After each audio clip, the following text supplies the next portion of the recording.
G'day, Yoda here. I thought I'd redo my Trackir versus VR clip. It got a whole lot more views than I had anticipated, and I think it needs some commentary to go with it, so I'm going to redo it. If you're thinking of buying a Trackir or a VR unit, hopefully this will be of some help to you. It's not supposed to be a technical review, it's just a comparison between the two as I see it. I'm going to start with the Trackir first because I bought that first, and thinking about it, I've had it for about 10 years and it's been bloody brilliant. It was incredibly easy to set up. Basically download the software and it's plug and play from there. You do have to run it first before you start your other program like DCS or IL2, but these days the programs just automatically pick it up. There's no performance impact on the system, certainly none that I can tell from using Trackir. And some of the really good bits about it is once you've got it in and set up, the situational awareness that you get from it while you're flying is so much better. I only fly combat sims, and immediately from going from snap views to the Trackir, I was able to retain padlock on the Bandit or the other plane really easily and know where it was in relation to my aircraft. However, in saying that, it does take a bit of getting used to. Going from snap views to moving your head and viewing is a bit disorientating because you only move your head a wee bit, but the outside view of the aircraft moves quite a lot.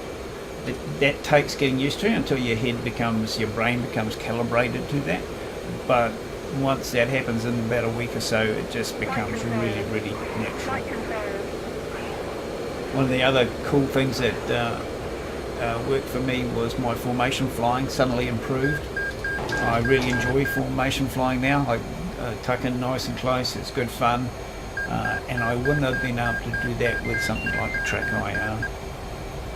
But probably the best thing is that it gave me 4 switches back on my HOTAS. So rather than using the trim switch as snap views, I can actually use it for trim now, and that's pretty cool. Drawbacks, there's 3 things. Initially it takes a bit of getting used to, as I said. Setting up the curves to how much you turn your head to how much the outside view is. You can fiddle around with that for a bit. The standard one works pretty much off the bat. I did tweak mine. It should really only be a tweak and forget, but only last week I was playing with mine, actually making it more sensitive. So if anybody tried Trackir or mine, it would be really disorientating for them because I now only move my head a small bit to get a big movement on the screen.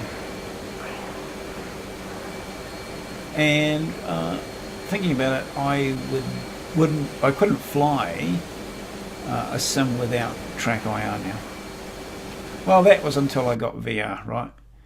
So I've been on VR for a while. I'm an Oculus Rift user. I had the DK2, I had the CV1, and now I've got the Rift S.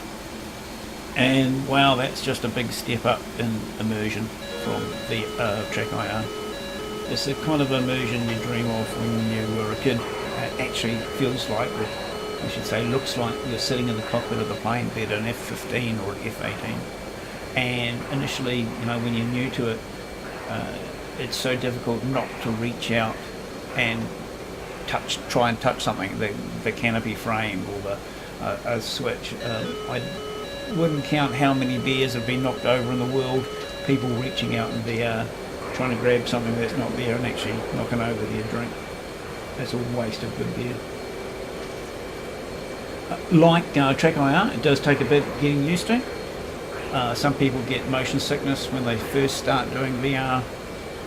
Now I've had it for a long time. I can fly in it or drive cars in it for a couple of hours on end without any issue. It's just one of those things. The more you do it, the better you get out of it.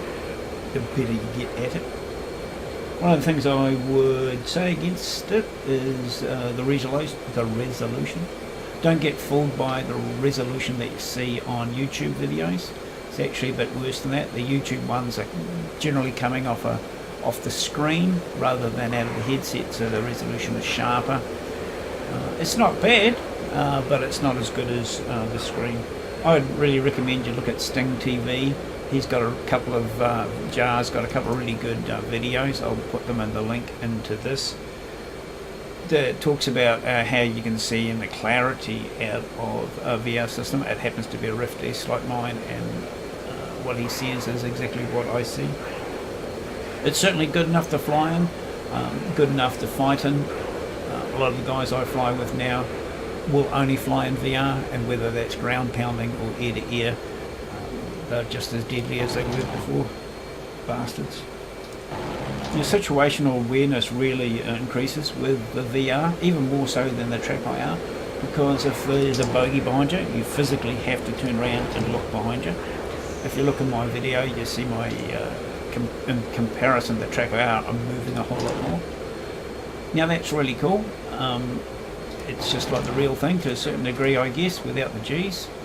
If you're a young, flexible person, a young spud, that's not going to be a problem. But if you're almost as old as dirt as me, then moving your head from left to right, looking behind you, is a bit of a pain in the neck, to be honest. And I would suggest that you warm up your neck a wee bit beforehand. Who would have thought you'd be warming up your body before playing a video game?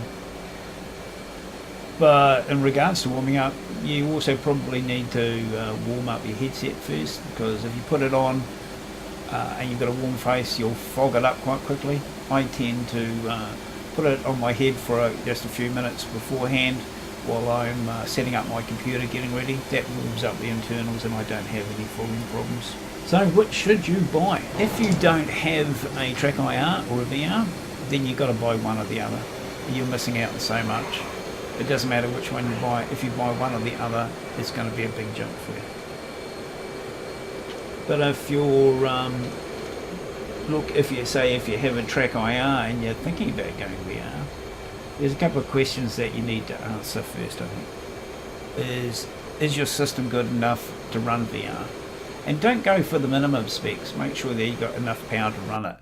VR will hog some performance, and although I run an i7 8700 with 32 gigs on a 1080 card, that runs perfectly smooth for me.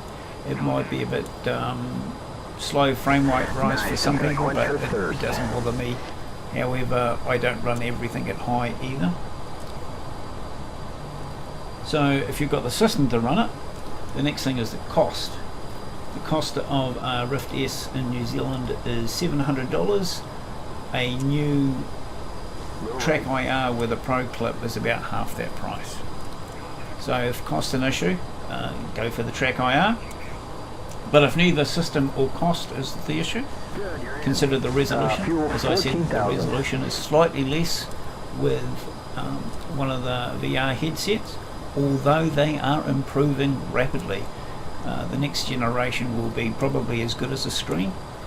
So do you wait until then? You probably need to buy a new video card and a more gruntier machine, but right at the moment they're not quite as clear. If resolution is a no-go for you, then stick with the 15,000 Trackir.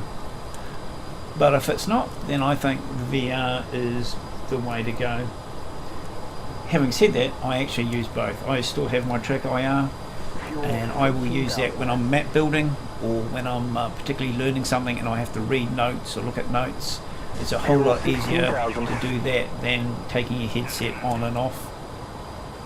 So if you've got the system, resolution doesn't worry you, and money's not a problem, then buy both. You'll never look back having one or the other. Until later.